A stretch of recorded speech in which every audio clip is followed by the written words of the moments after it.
नमस्कार। आज हम जिनकी बात कर रहे हैं वो भारतीय राजनीति में एक बहुत ही कह सकते हैं शक्तिशाली चेहरा हैं, अमित शाह। हमारे पास उनके जीवन और राजनीतिक सफ़र से जुड़े कुछ अहम दस्तावेज हैं जिन पे हम आज गहराई से नज़र डालेंगे। मकसद ये है कि हम उनकी यात्रा को, उनकी मुख्य नीतियों को और उनका जो असर रहा है उसे समझें। तो चलिए एकदम शुरू से शुरू करते हैं। मुंबई में जन्म हुआ, जड़े गुजरात में, फिर बायोकेमिस्ट्री की पढ़ाई की और उसके बाद बिजनेस, स्टॉक ब्रोकिंग और वहां से फिर राजनीति में। मतलब सफर काफी अलग रहा है। हाँ बिल्कुल। और राजनीति में आना भी देखिए सीधा नहीं था। पहले आरएसएस की छात्र शाखा, एबीवीपी और फिर बीजेपी। और वहीं से, जैसा हम सब जानते हैं, नरेंद्र मोदी के साथ उनकी वो लंबी राजनीतिक साझेदारी शुरू हुई। बिल्कुल। और ये समझना भी जरूरी है कि गुजरात में उनकी नींव कैसे पड़ी।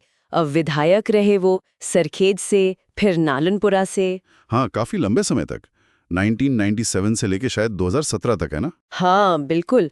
और फिर जब मोदी जी मुख्यमंत्री थे गुजरात में, तो राज्य सरकार में भी कई महत्वपूर्ण पद संभाले। तो वो जो प्रशासनिक अनुभव है वो वहीं से मजबूत हुआ। तो गुजरात में तो पकड़ बन गई, फिर आया राष्ट्रीय राजनीति में आने का पड़ाव। ये एक बड़ा कदम था उनके लिए। बहुत बड़ा। 2014 से 2020 तक वो बीजेपी के राष्ट्रीय अध्यक्ष रहे। और इसी दौरान पार्टी का जो विस्तार हुआ, मतलब कहते हैं कि आज बीजेपी जिस मुकाम पर है उसमें उनका बतौर अध्यक्ष एक बड़ा हाथ रहा। मुख्य रणनीतिकार माने जाते हों। हाँ, इसमें कोई शक नहीं। पार्टी संगठन में चुनावी रणनीति बनाने में उनका रोल बहुत अहम माना जाता है। और फिर इसके बाद 2017 में राज्यसभा गए और 2019 से गांधीनगर से लोकसभा सदस्य हैं। और 2019 में ही उन्हें केंद्रीय गृह मंत्रालय का जिम्मा मिला, एक बहुत बड़ी जिम्मेदारी। हाँ, और फिर 2021 में सहकारिता मंत्रालय भी जुड़ गया। और गृह मंत्री बनने के बाद ही हमने देखा कि कई बड़े नीतिगत बदलाव हुए। अच्छा, हाँ, उन बदलावों पर थोड़ी बात करते हैं। कौन से बड़े फैसले थे? ये तो बहुत बड़ा फैसला था। और फिर आए नए आपराधिक कानून, भारतीय नागरिक सुरक्षा संहिता 2023। मतलब पुराने कानूनों को बदलने की एक कोशिश। मकसद शायद ये था कि जांच और अदालती प्रक्रिया थोड़ी आधुनिक हो, तेज हो। हाँ, इरादा तो यही लगता है। हालांकि कुछ प्रावधानों पर बहस भी चल रही हैं। और फिर नागरिकता संशोधन कानून, सीएए और एनआरसी, इस पर तो देश भर में काफी तीखी बहसें हुई। हाँ, वो तो हमने देखा। तो ये जो फैसले हैं, इन्हें शासन, सुरक्षा और राष्ट्रीय एकीकरण की दिशा में बड़े कदम की तरह देखा जाता है। हाँ, सरकार का तो यही कहना है। इसके अलावा उनके कुछ और बड़े लक्ष्य भी हैं। जैसे एक लक्ष्य रखा है कि मार्च 2026 तक भारत माओवाद मुक्त हो। अच्छा, और इसमें तरीका क्या है? बातचीत या? इसमें जोर आत्मसमर्पण पर ज्यादा है, बातचीत पर कम। फिर हिंदी को लेकर भी उन्होंने कहा है कि एक क्षेत्रीय भाषाओं की प्रतिस्पर्धी नहीं बल्कि साथी भाषा बने। तो ये भी एक दिलचस्प बात है। और कोई लंबी अवधि का विजन? हाँ, 2047 तक भारत को वैश्विक नेता बनाने का एक विजन भी रखा है युवाओं के सामने। और हाल की कुछ चीजें देखें तो गुजरात में ई-लाइब्रेरी, सहकारी परिसर का उद्घाटन, तेलंगाना में राष्ट्रीय हल्दी बोर्ड का मुख्यालय, ये सब पहले भी चल रही हैं। तो ये तो हो गई नीतियां, लक्ष्य, पहले। लेकिन जैसा अक्सर होता है, इतने शक्तिशाली नेता के साथ विवाद भी जुड़े होते हैं। उनके साथ भी ऐसा रहा है? बिल्कुल। आलोचनाएं और विवाद उनके सफर का हिस्सा रहे हैं। गुजरात के समय के कुछ पुराने मामले थे, चुनावी मामलों से जुड़े या कथित फर्जी मुठभेड़ों के आरोप।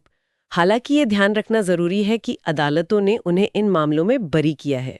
और हाल फिलहाल में? हाँ, 2024 में कनाडा सरकार ने एक आरोप लगाया था सिख कार्यकर्ताओं को निशाना बनाने में उनकी कथित भूमिका पर। भारत सरकार ने इसका जोरदार खंडन किया था। और उनकी छवि को लेकर भी, मतलब एक हार्ड लाइनर वाली छवि है। हाँ, उन्हें अक्सर एक कट्टरपंथी या सख्त नेता के तौर पर देखा जाता है। कई बार उनके बयान, चाहे वो सामाजिक मुद्दों पर हो, जैसे डॉक्टर अम्बेडकर पर कोई टिप्पणी हो, या भाषा को लेकर उन पर काफी आलोचना हुई है, राजनीतिक प्रतिक्रियाएं भी आई हैं। तो ये सब चीजें मिलकर उन्हें एक, कह सकते हैं कि ध्रुवीकरण करने वाली हस्ती बनाती हैं। मतलब लोगों की राय बहुत बटी हुई है उनके बारे में। वो ऐसी शख्सियतें हैं जिनके पक्ष और विपक्ष में लोग मजबूती से खड़े दिखते हैं। और ये सवाल भी उठता है कि जो नीतियां वो लाते हैं वो लागू कैसे होती हैं और आम जनता उन्हें कैसे देखती है। इन दोनों के बीच क्या रिश्ता है? तो अगर हम इस पूरी चर्चा को समेटें तो क्या निचोड़ निकलता है?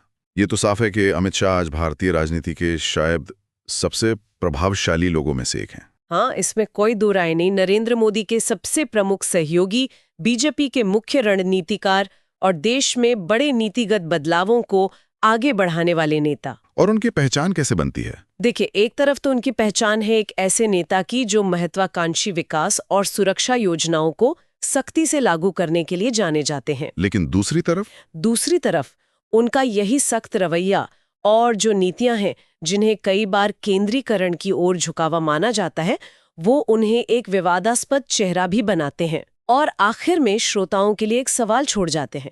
सोचने वाली बात यह है कि राष्ट्रीय एकीकरण, सुरक्षा और भाषाई एकता पर उनका जो जोर है, उसका भारत के संघीय ढांचे पर, यानी केंद्र और राज्यों के रिश्तों पर, और हमारे देश की जो इतनी विविध संस्कृति है, उस पर भविष्य में क्या और कैसा असर पड़ेगा, ये एक अहम सवाल है जिस पर विचार किया जा सकता है।